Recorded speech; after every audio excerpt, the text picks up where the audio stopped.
எடப்பாடி பழனிசாமி திமுகவின் பி டீமாக செயல்பட்டு வருவதாக அமமுக பொதுச் செயலாளர் டிடிவி தினகரன் குற்றம் சாட்டியுள்ளார். என்டிஏ கூட்டணிக்கு, தேசிய ஜனநாயக கூட்டணிக்கு தலை இருக்கிறது. அது அந்த தலை உலக புகழ்பெற்ற மோடி அவர்கள். திமுக அறிவித்திருக்கிற கூட்டணிக்கு யாருங்க பிரதம வேட்பாளர்? ஸ்டாலினா?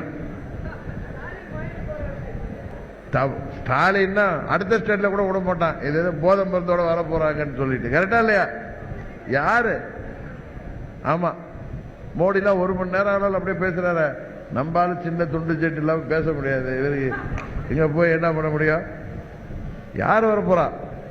அது மாதிரி பழனிசாமி ஒரு தமாசா ரெட்டலை வச்சு திமுகவுக்கு உதவி செய்வதற்காக திமுகவும் பழனிசாமியும் கள்ள கூட்டணி வைத்திருக்கிறார்கள். இதை உறுதியாக சொல்வேன். ஒரே வாகனத்தில் டிடிவி தினகரனும் தேனி எம்பி ரவீந்திரநாத் குமாரும் பிரச்சாரத்தில் ஈடுபட்டனர். தேனி தொகுதியில் போட்டியிடும் டிடிவி தினகரன் வாக்கு சேகரித்து வருகிறார். கம்பம் அருகே தேவாரம் பகுதியில் நடைபெற்ற பிரச்சாரத்தின் போது அவருடன் ஓபிஎஸ்ஸின் மகனும் தற்போதைய தேனி எம்பி ரவீந்திரநாத் குமாரும் ஒரே வாகனத்தில் நின்று வாக்கு சேகரித்தனர்.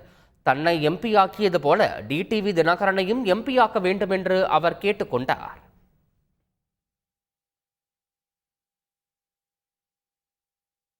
வேலூர் திமுக வேட்பாளர் கதிர் ஆனந்த் ஊர்வலமாக வந்து வேட்புமனு தாக்கல் செய்தார். பழைய மாநகராட்சி அலுவலகம் எதிரே உள்ள காமராஜர் உள்ளிட்ட தலைவர் சிலைகளுக்கு அவர் மாலை அணிவித்து மரியாதை செலுத்தினார். பின்னர் அங்கிருந்து ஊர்வலமாக வந்த வேட்பாளர் கதிர் ஆனந்த் அமைச்சர் துரைமுருகனுடன் மாவட்ட தேர்தல் அலுவலரும் மாவட்ட ஆட்சியருமான சுப்புலட்சுமியிடம் வேட்புமனுவை தாக்கல் செய்தார். பின்னர் செய்தியாளர்களிடம் பேசிய கதிர் ஆனந்த், எம்பி நிதியில் இருந்து பல திட்டங்களை வேலூர் நாடாளுமன்ற தொகுதியில் செயல்படுத்தியுள்ளதாக குறிப்பிட்டார்.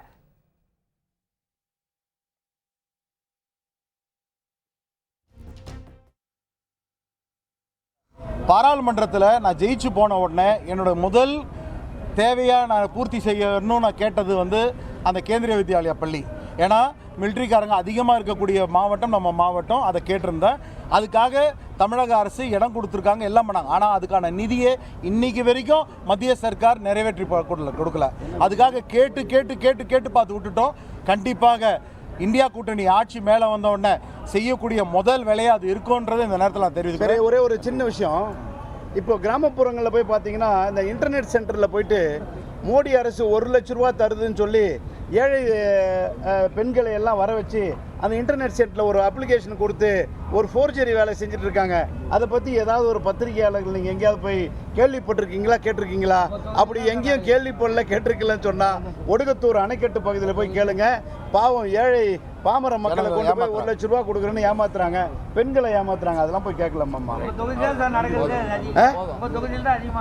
இல்ல, அதைத்தான் சொல்றேன். நீங்க வாங்க, வந்து தட்டி கேளுங்க. செய்திகளை உடனுக்குடன் தெரிந்து கொள்ள உடனே சப்ஸ்கிரைப் பண்ணுங்க.